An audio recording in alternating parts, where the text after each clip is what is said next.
যখন রাবণ মহাদেবকে তুলতে গেলেন, কিন্তু শিব করলেন এমন কিছু যা বদলে দিল তার অহংকার। হর হর মহাদেব। ওম নমঃ শিবায়। ওম নমঃ শিবায়। ওম নমঃ শিবায়। বন্ধুরা, আজ আমরা শুনব এক অসম্ভব ঘটনার কথা। যখন এক অসুর রাজা, যার নাম শুনলেই ভয় হয়, সে নিজেই গিয়ে সাক্ষাৎ করেছিল মহাদেব শিবের সঙ্গে। কিন্তু সে সাক্ষাৎ ছিল না কেবল ভক্তির, না কেবল অহংকারের, বরং ভগবানের লীলা ও ভক্তের অন্তরের পরিচয়ের এক প্রমাণ। রাবণ, অসুর রাজা, পণ্ডিত ও ভক্ত। রাবণ লঙ্কার রাজা, অসাধারণ শক্তিশালী, 10 মাথা ও 20 বাহু বিশিষ্ট, বেদ পুরাণের বিশাল পাণ্ডিত্য, তন্ত্রমন্ত্রে পারদর্শী। তার মধ্যে ছিল এক অদ্ভুত দ্বন্দ্ব। একদিকে তার অহংকার, অন্যদিকে ছিল অপরিসীম ভক্তি শিবের প্রতি। তিনি ছিলেন একজন শিব ভক্ত, যিনি প্রতিদিন রুদ্রস্তোত্র পাঠ করতেন, যার তপস্যায় দেবতারা পর্যন্ত কাঁপতেন। কৈলাস যাত্রার শুরু।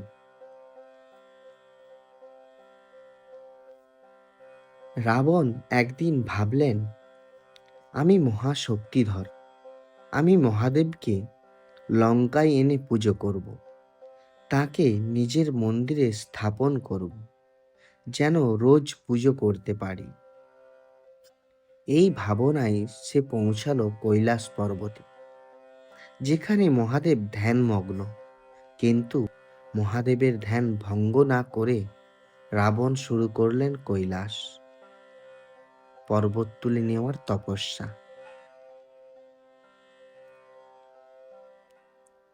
রাবণ কৈলাস তুললেন। রাবণ তার 2 হাতে কৈলাস পর্বত তুললেন। পৃথিবী কেঁপে উঠল। দেবতারা ভয় পেয়ে গেলেন। এদিকে পার্বতী আশ্চর্য হয়ে বললেন, স্বামী, মাটি কাঁপছে, এটি কি রাবণের কাজ? শিব হেসে বললেন, সে তো আমার ভক্ত, কিন্তু অহংকারে অন্ধ হয়েছে। আমি এখন তাকে শেখাবো।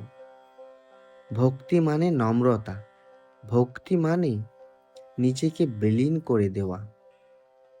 শিবের পায়ের চাপ অহংকারের পরিণতি। ভগবান শিব হালকা করে তার এক পা কৈলাস পর্বতের ওপর রাখলেন।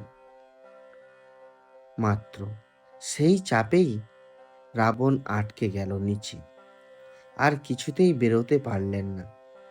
সে আর্তনাদ করতে লাগলো, মহাদেব, আমি ভুল করেছি, তোমার প্রতি ভালোবাসা ছিল, কিন্তু অহংকারে অন্ধ হয়ে পড়েছিলাম।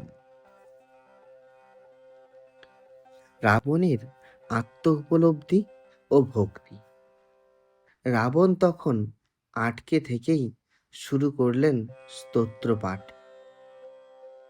তিনি রচনা করলেন শিব তাণ্ডব স্তোত্র, এক অমোঘ কাব্য, যা আজও ভক্তেরা আবেগ নিয়ে পাঠ করে। এই স্তোত্রে রাবণ বলেন, তুমি মহাকাল, তুমি প্রলয়, তুমি রুদ্র, তুমি আনন্দ, তুমি ছাড়া আমি কিছুই নই। শিব তখন খুশি হয়ে বলেন, রাবণ, আমি তোর তপস্যা ও ভক্তি মেনে নিচ্ছি। তুই এখন বুঝেছিস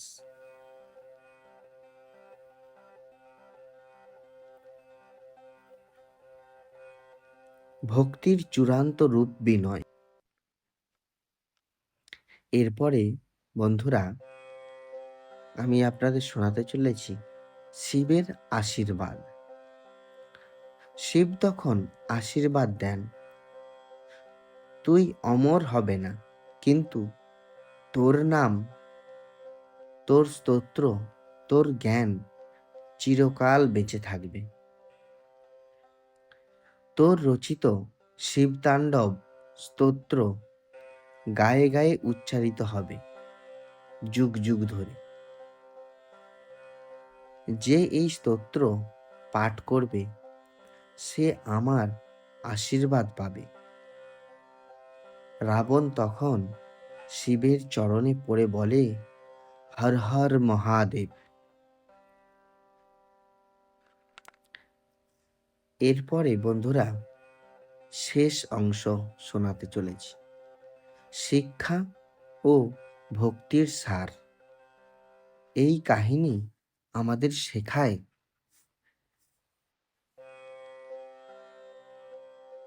তপস্যা, জ্ঞান, শক্তি এগুলো যথার্থ যখন সঙ্গে থাকে ভক্তি ও নম্রতা। অহংকার কখনো ঈশ্বর প্রেমে স্থান পায় না। শিব ভক্ত প্রিয়, কিন্তু তার ভক্তিকে পাওয়া যায় আত্মসমর্পণের মাধ্যমে। আজও ভক্তরা বিশ্বাস করেন,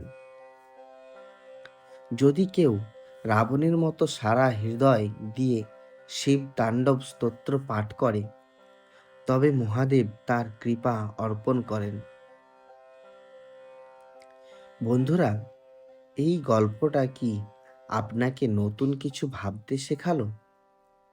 আপনারও যদি জীবনে কখনো অহংকার এসে ভক্তিকে ঢেকে ফেলে, তাহলে মনে রাখবেন, শুধু নতি পারে আপনাকে ঈশ্বরের কৃপা এনে দিতে।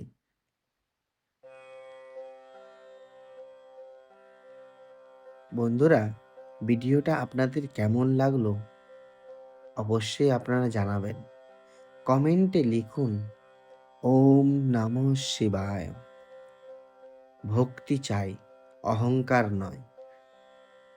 সাবস্ক্রাইব করুন চ্যানেলটি, আর লাইক দিন, শেয়ার করুন, যেন এই গল্প আরো অনেকের মন ছুঁয়ে যায়। হর হর মহাদেব। জয় শিব, জয় ভক্ত রাবণ, জয় ভোলেনাথ। বন্ধুরা, এই ভিডিওটা আমি ছোট্ট করে আপনাদের জন্য বানিয়েছি। আপনারা এই ভিডিওটা আরো বড় করে সুন্দরভাবে শুনতে চাইলে কমেন্টে অবশ্যই জানাবেন। ধন্যবাদ।